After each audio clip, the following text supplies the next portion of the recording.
Entre Palabras y Letras, un programa de la ESAP. Un saludo muy especial una vez más aquí en el programa Entre Palabras y Letras. Como siempre tenemos temas e invitados muy importantes para todos los estudiantes y profesores de las territoriales. Este programa, este espacio que está dirigido por la Subdirección de Investigación, hace que todos ustedes conozcan las apreciaciones, las impresiones de todos nuestros invitados. Hoy tenemos un tema supremamente importante, un tema propuesto por el Gobierno Nacional y un tema, por supuesto, muy interesante también para la administración pública. Se trata nada menos que académicamente se llama gerontología, pero también podemos, digamos, hablar desde el punto de vista de la administración, el tema de la tercera edad o el tema que nos ocupa hoy en el gobierno, de cómo vamos a tratar a nuestros mayores para que puedan tener una vida mejor, más digna y por supuesto que el gobierno de todo lo que tenga que dar en temas constitucionales y en temas de derecho y por supuesto enseñarle al país a convivir con nuestros ancianos, que son la memoria del conocimiento y por supuesto portadores de amor que tanto necesita para esta sociedad.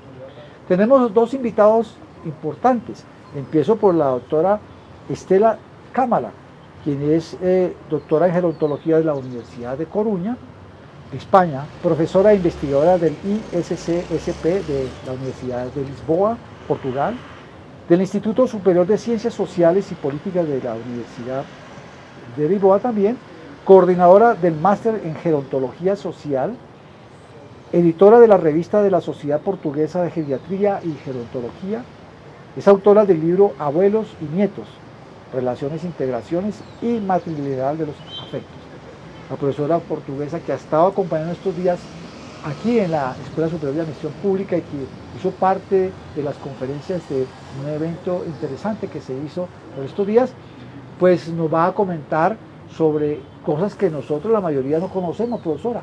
No es común hablar de gerontología, no es común hablar de la importancia de esta política. Empecemos por ahí. ¿Y qué es gerontología? Para decirlo a los estudiantes y a los profesores. Antes de más, muchas gracias y buenos días.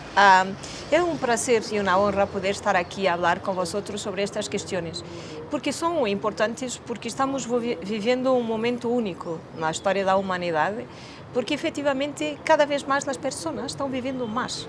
E isto pode ser visto do ponto de vista positivo, porque de facto tem a ver com as melhorias na área da medicina, nas questões tecnológicas e por aí.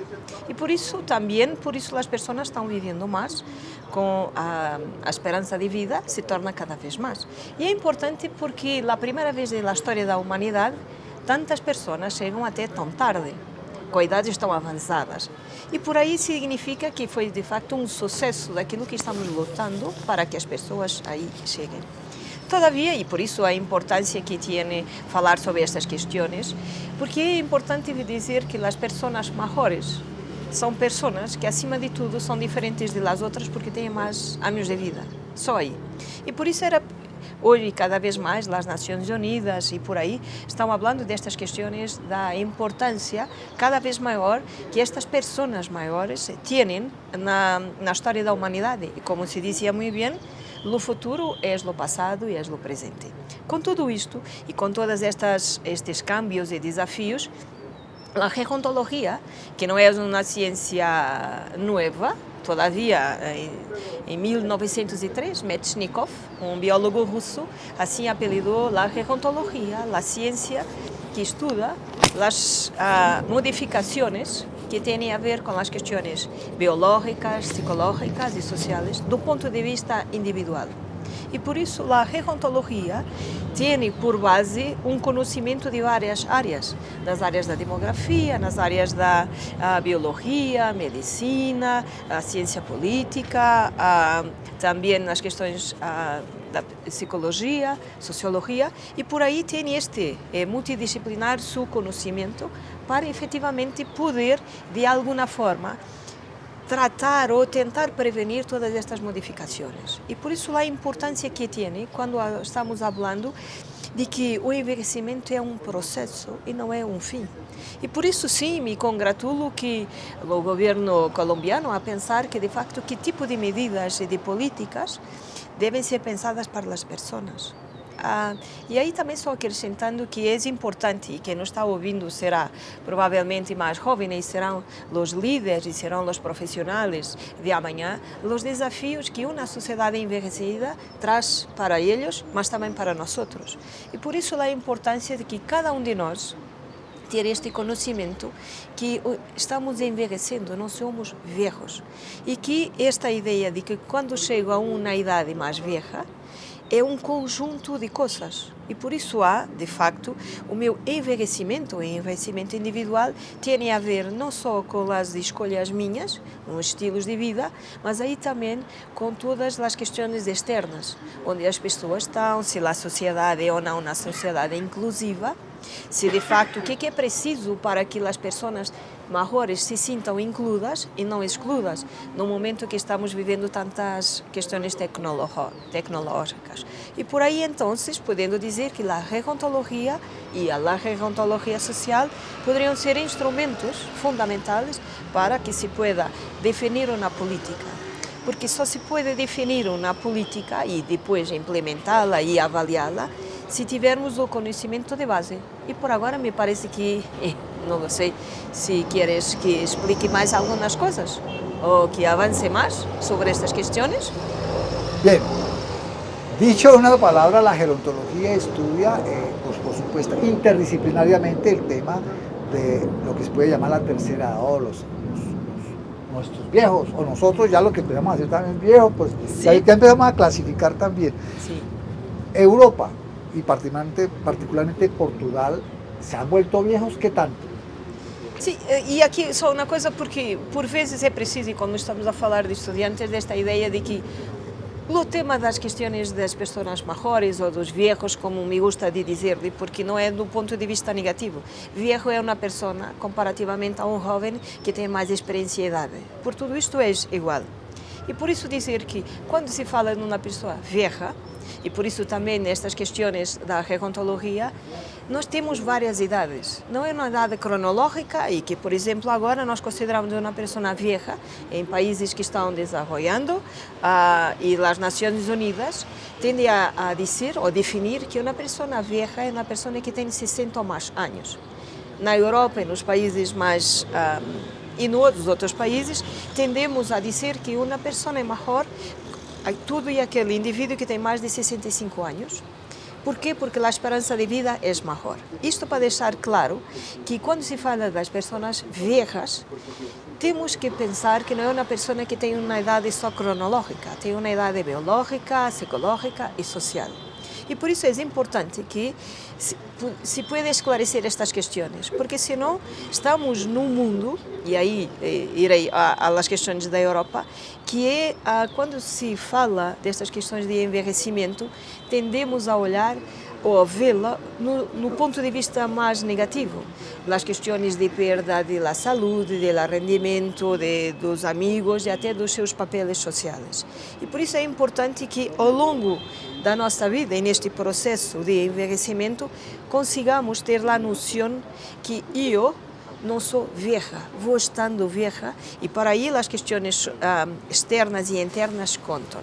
E aí para dizer que de facto a Europa está uma zona, poderia dizer assim, uma área que está muito envelhecida.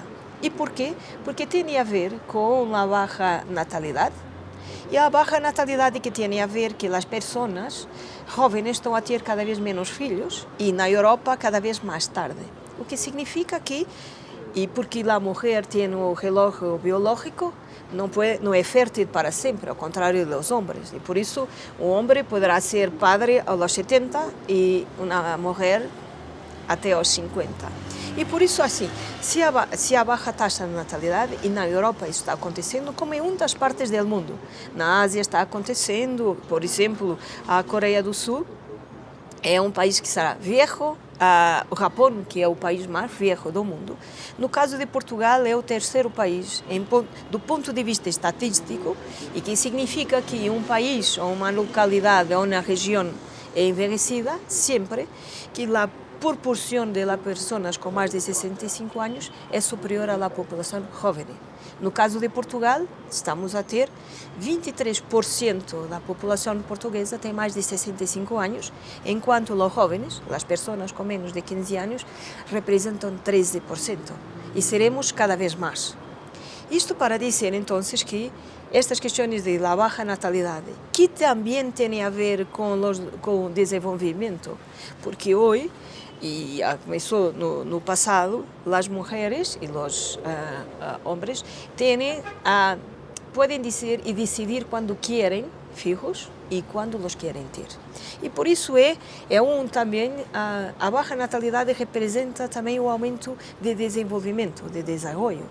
E por isso todos os países, incluso a Colômbia, também está tendo uma baixa natalidade. Se assim menos filhos e as pessoas vivendo cada vez até mais idades, isto traz esta questão que é populações envelhecidas e muitos desafios que los tragam. E por isso estamos discutindo, e é tema de agenda, não só de Portugal, da Europa, de outros países, incluso em termos mundiais, esta questão que temos que olhar para uma sociedade envelhecida e o que é preciso fazer para que as pessoas se sintam incluídas. Em Portugal temos aqui uma questão que é as pessoas maiores se sentem que não estão incluídas na sociedade. E por aí é preciso ver, e agora aqui tentando também colocar as questões das políticas públicas, que é, presentemente, e vou falar agora no caso de Portugal, temos uma população muito velha. Temos cerca de 3.000 pessoas com mais de 100 anos. E em termos mundiais são quase 690.000 pessoas que estão vivendo no mundo que têm mais de 100 anos. E não estão todas enfermas, estão vivendo, muitas delas, bem. Se assim é preciso ver que estas pessoas que nasceram no início do século XX e com várias condições, agora estão aqui e têm questões que têm a ver com baixas habilitações. E por aí o que vai significar é que tiveram empregos onde tiveram baixos salários, ou muitas vezes trabalharam toda a vida nas áreas rurais ou como agricultores e que não contribuíram para ter uma pensão. E agora o que passa é que temos pessoas que estão aí, têm necessidades várias e que não têm capacidades econômicas. E por isso as pensões são baixas e a ideia é como é que o Estado poderá ajudá-las. Mas aquilo que vai acontecer é que isto é aquelas pessoas que podemos considerar com 80 e mais anos. Estas que estão agora chegando, e daquilo que se diz em termos mundiais que é a geração Baby Boom, que nasceram entre 1945 a 1965. Pós-guerra. Pós-guerra, sim, e tudo isso permitiu que de facto aí houve um boom de natalidade, porque havia paz e as pessoas estavam mais esperançosas, e por isso tantos. E como tantos aí estiveram, com todo o desenvolvimento, aquilo permitiu que hoje as pessoas estão cá e algumas vêm. Claro que as questões da saúde também são pertinentes, porque questões da saúde mental têm aqui um grande desafio, porque as pessoas fisicamente estão bem, mas as questões, por exemplo, de doenças que têm a ver com Alzheimer ou Parkinson são muito complexas, porque a pessoa vai olvidando tudo que tem. E podemos ter uma pessoa fisicamente bem que não se recorda de quase nada. E por isso estas ideias de que estas questões de envelhecimento trazem este tipo de desafios. Baixa natalidade a ter depois consequências ao nível da família, porque agora estamos vendo que há mais gerações convivendo, mas poucos membros por geração. Aquilo que se diz em termos a geração de sanduíche, porque temos os padres, as pessoas adultas, e que têm seus ascendentes, seus padres e seus filhos, então estão aqui porque têm que cuidar de seus padres e ao mesmo tempo de seus filhos. Os problemas que os jovens têm aqui até idades muito avançadas e que estão em casa dos seus padres porque não têm rendimento para poder sair. Em termos de mercado de trabalho, do mercado também tem implicações, porque aquilo que vamos vendo, e no caso, por exemplo, de Portugal, várias gerações que estão convivendo nas empresas, nas instituições, e aqui traz, por vezes, é preciso ver um equilíbrio, porque se o jovem traz a inovação, a pessoa maior traz as questões que têm a ver com a experiência. E para mim seria fundamental esta ideia, incluso nas questões da academia, e que é importante que haja como se pode dizer, interlaçar e estas questões de que todos poderemos contribuir para uma sociedade diferente. E por isso questões também que advêm daqui, se tens mais jovens, mais pessoas maiores e menos jovens, o termo que agora, o agismo, não é? Que temos, por exemplo, que a Organização de la Saúde, que implementou esta década 2030 como as questões que têm a ver não só com o envelhecimento saudável, mas também que têm a ver com as questões de que é preciso que seja uma sociedade inclusa. E por isso é que esta ideia do agismo, as Nações Unidas, por exemplo, estão tendo campanhas para dizer que as pessoas têm que ser todas uma sociedade inclusa. Bien. Ya hay una conclusión general, si estamos escuchando a la profesora, además que habla con un acento que para nosotros nos gusta mucho, que es el acento portugués, que es muy musical. Entonces, además de esto, también podemos hacer una conclusión de que es la gerontología, justamente la que trabaja todos estos matices y todas estas posibilidades demográficas, culturales, sociales, que hace que la gerontología nos permita el piso para hacer una política pública, que es a través de la investigación. Bueno, pero tenemos también una visión y una opinión muy importante del profesor Magdiel Gómez Muñoz, que viene desde México y que también nos ha acompañado estos días en esta temática y ha estado con nosotros también escuchando las inquietudes de los profesores y estudiantes aquí en la ESAP. El profesor es politólogo, abogado, maestro en filosofía y política y doctor en educación, coordinador del doctorado en ciencias políticas de la Universidad de Guadalajara, jefe del Departamento de Estudios Económicos e Internacionales, profesor e investigador en las líneas de gobernanza metropolitana, ciudades para el adulto mayor, democracias contemporáneas latinoamericanas y cultura política.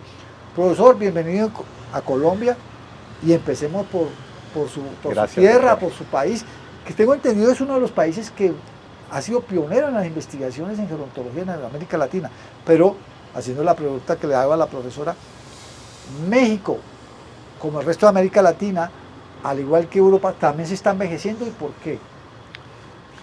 Quiero iniciar con un sentido agradecimiento a esta oportunidad de dialogar de cara a una comunidad que sin duda tiene una serie de retos y no podemos dejarlos de lado.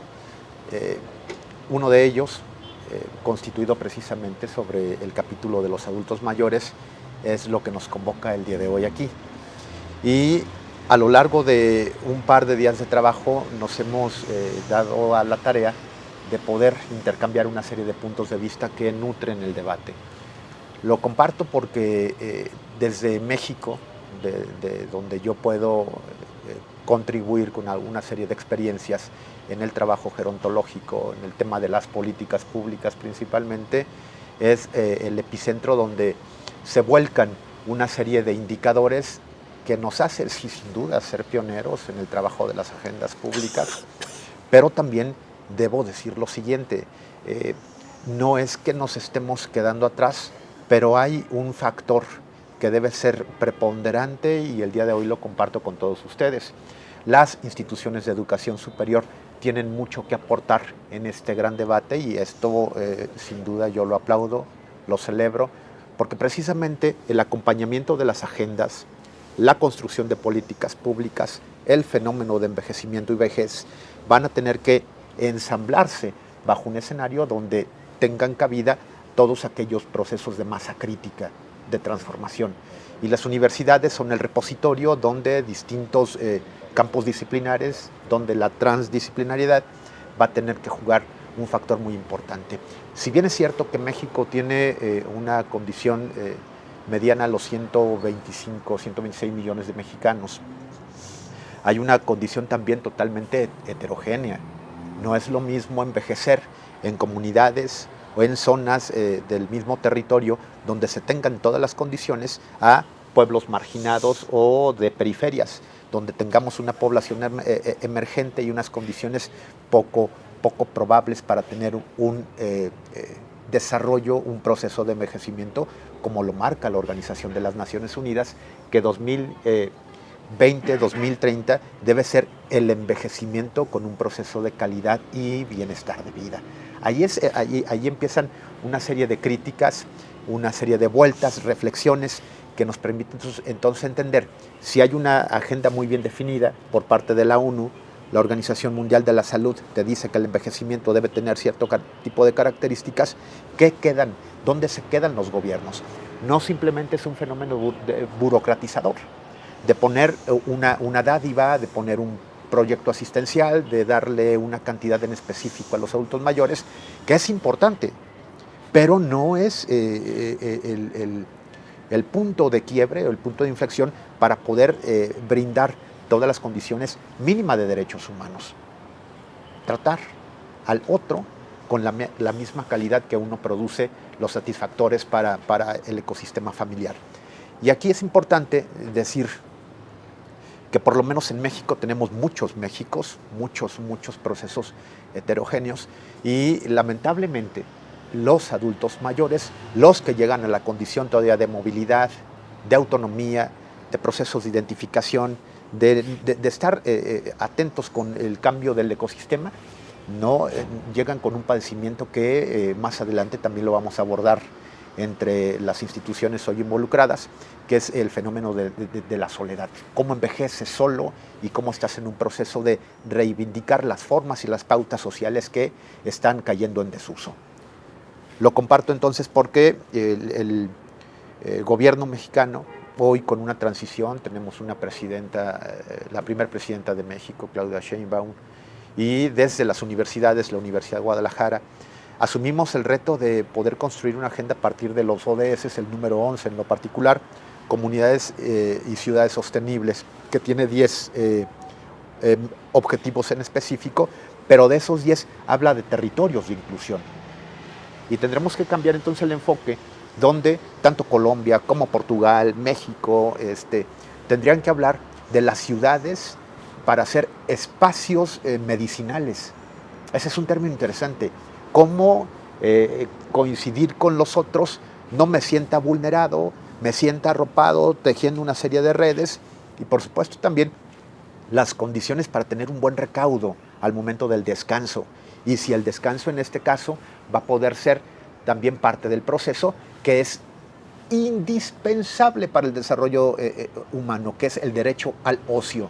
Ya lo pudieron haber dicho Veblen, pudieron haber abordado muchos teóricos, Byung-Chul Han, por ejemplo. Estamos agonizando en el proceso de vivir. Se corta el eros, y esto lamentablemente nos vuelve sujetos de alto rendimiento, que al final de cuentas envejecemos no cronológicamente, sino psicoemocionalmente por los tiempos y las pautas de estar todo el día multitasking, uno, otro, y al final de cuentas ni tuviste un buen descanso, ni una buena alimentación, ni un proceso holístico, ni la posibilidad más importante, que es reencontrarte contigo mismo y con la familia nuclear que te acompaña, si es que te acompaña, ¿no? Porque tendremos también unas condiciones un tanto leoninas, feroces, porque la forma de construir familia al siglo XXI desapareció. Ya no es una familia nuclear. Ayer me llamó muchísimo el término que hablaban de la familia de un solo elemento, de un solo integrante. Imagínense ustedes cómo tendríamos que estar recomponiendo el llegar al último periodo, en la última etapa de la vida, sin alguien que te asista. Y no es porque tengas que vivir con alguien, vienes solo y te vas solo.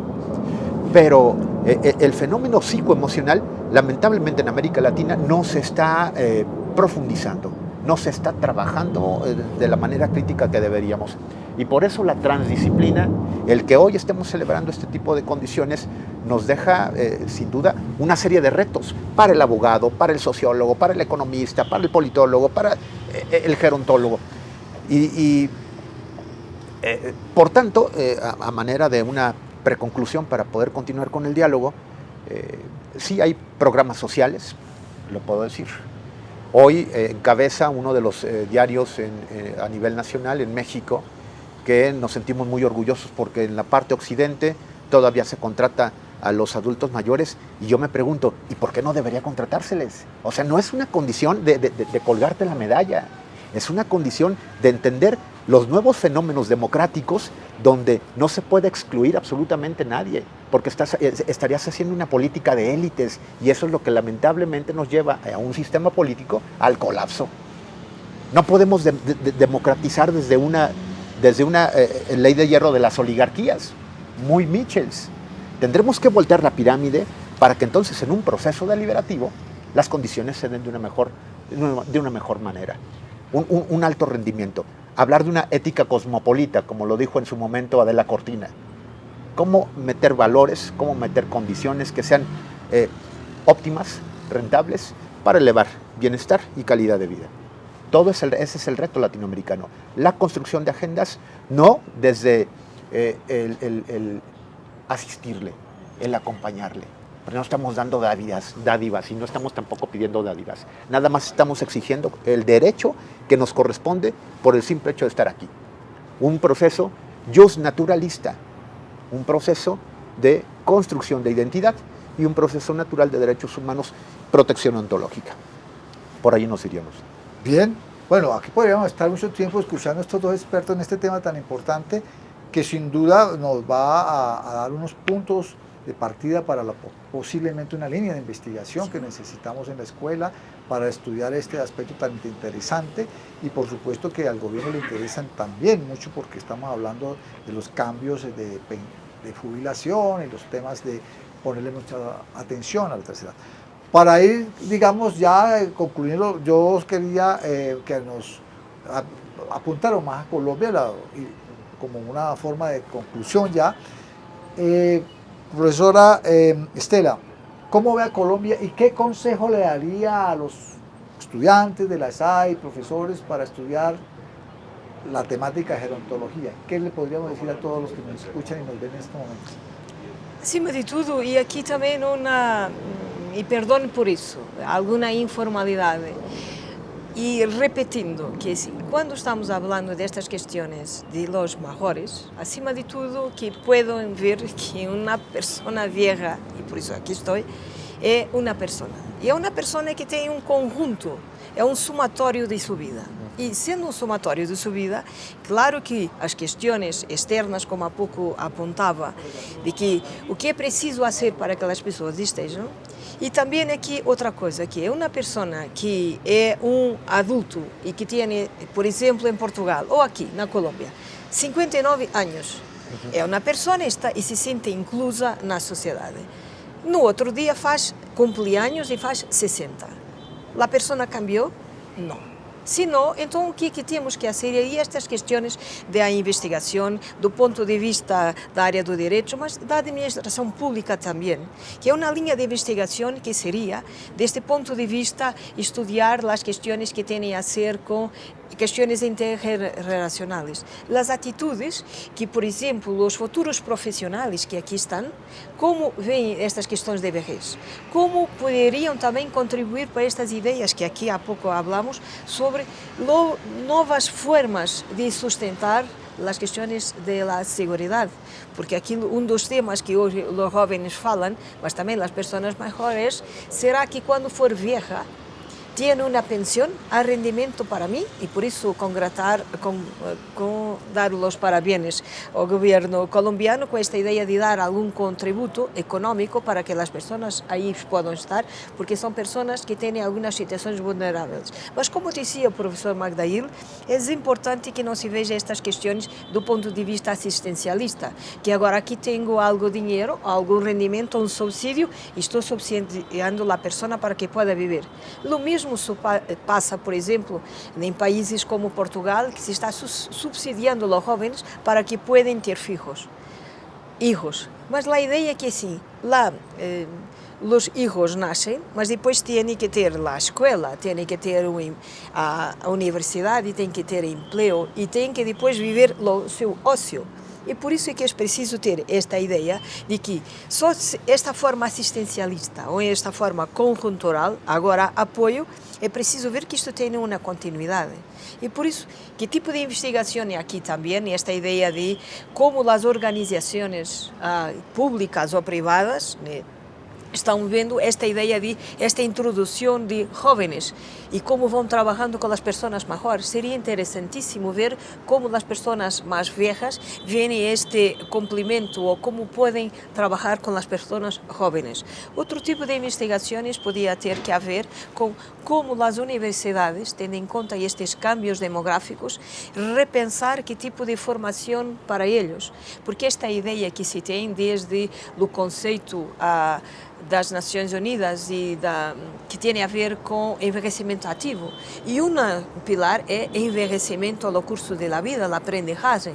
Então, como é que a academia, as escolas e os governos podem fazer que as pessoas maiores se sintam incluídas em academia? Porque a ideia também que é um mito, e isso seria interessante, quais são os estereótipos que a sociedade tende das pessoas maiores. Um mito que é a pessoa maior não tem capacidades de aprendizagem. Isto é um mito, é um erro, porque todos nós temos uma capacidade de aprendizagem ao longo de sua vida.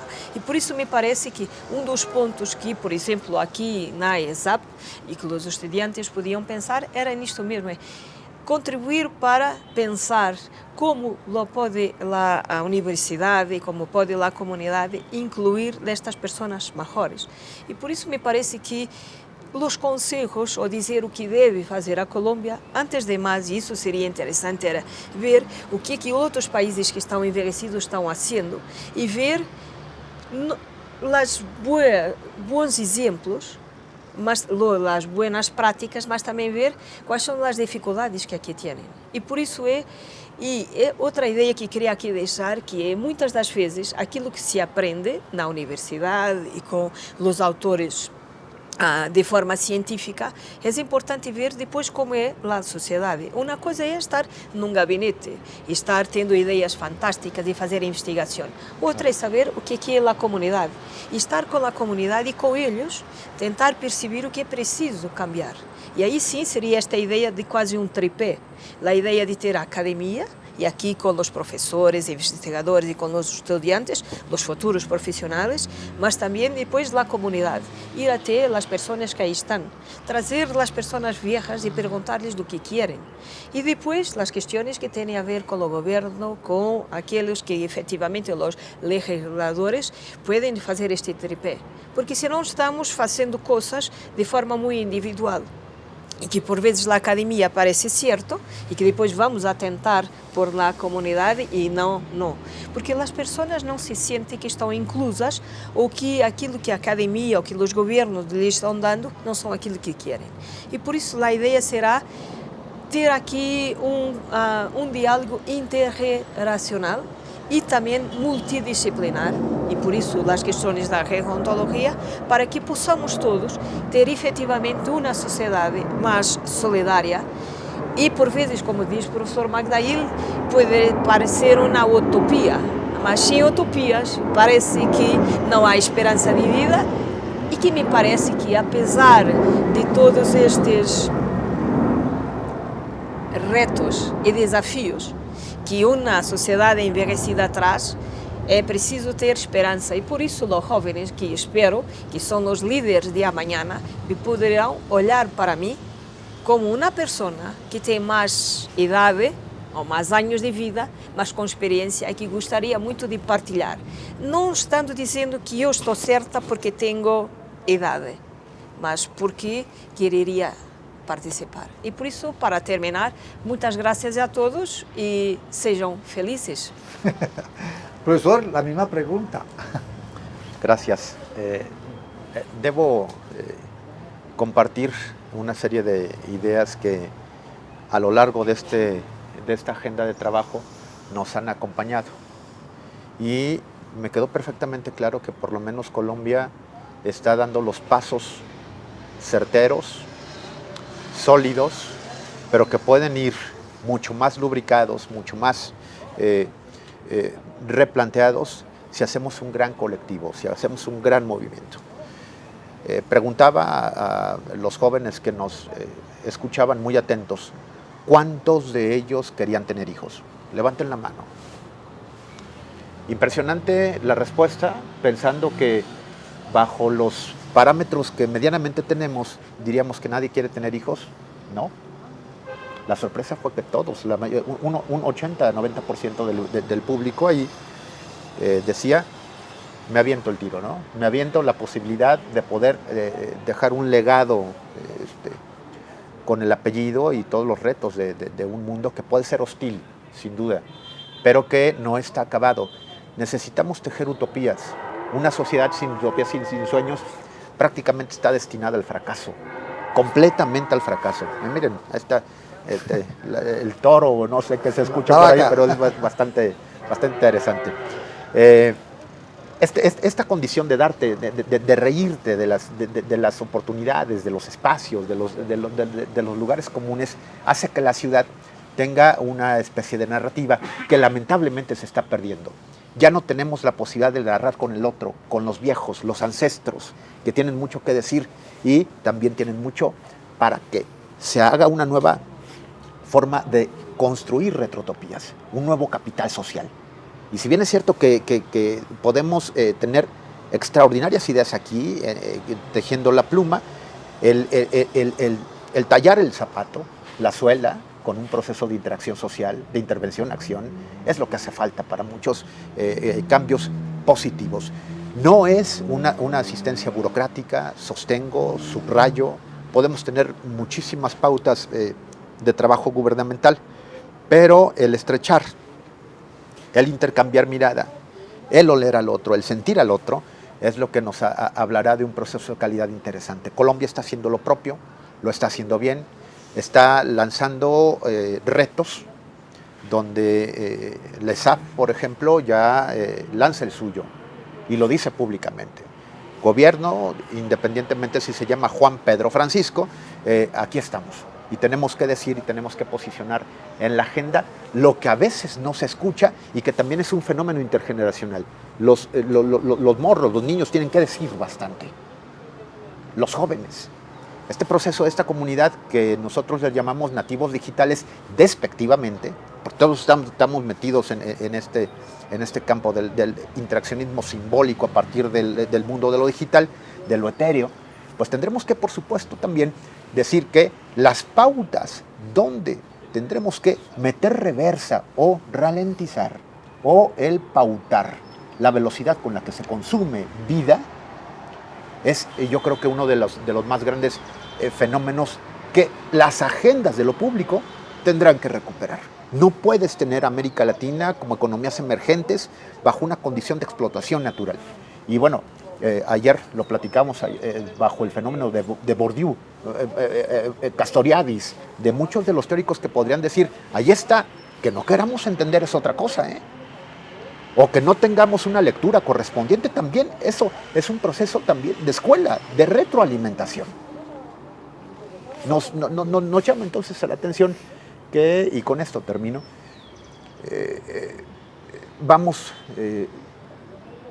con un paso atrás que no debería ser.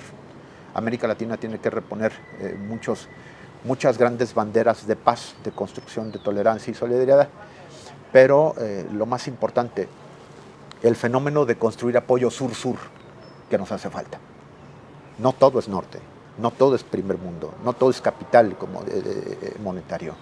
Tendremos que volver a los valores, volver a la familia tradicional y bueno, sí, tendremos, como lo decían ayer, perrijos castrados, familias de un solo sujeto y una herencia que no es porque la tenemos que aceptar propia, ¿no? El envejecer no tiene que ser un dolor de cabeza y tampoco la antesala de un círculo dantesco donde pasemos por el negro tártaro y que para poder cruzar entre un punto y otro, la oblea sea el dinero, el factor dinero. No va por allí, tendremos que repensar los valores y las universidades tienen todavía mucho que decir. Mil gracias. Bueno, entre palabras y letras siempre habrá invitados especiales como la profesora que viene de Portugal, la profesora Estela, que nos ha dejado aquí pues muchos puntos de vista importantes para la reflexión en Colombia, para la reflexión en la universidad, y por supuesto que vamos a tener relaciones institucionales, que lo estamos haciendo con nuestro director para poder continuar con este tema. Profesora, muchas gracias, muy amable por la invitación, lo mismo que al profesor Magdiel Gómez Muñiz, que viene de México, que tiene una gran experticia, que también el profesor Jorge Iván va a tener la posibilidad de quizá firmar algunos convenios con ustedes para continuar con nuestros estudiantes y con todos los profesores, aproximándonos más a la academia. Muchas gracias, muy amable, y hasta una próxima oportunidad. Gracias.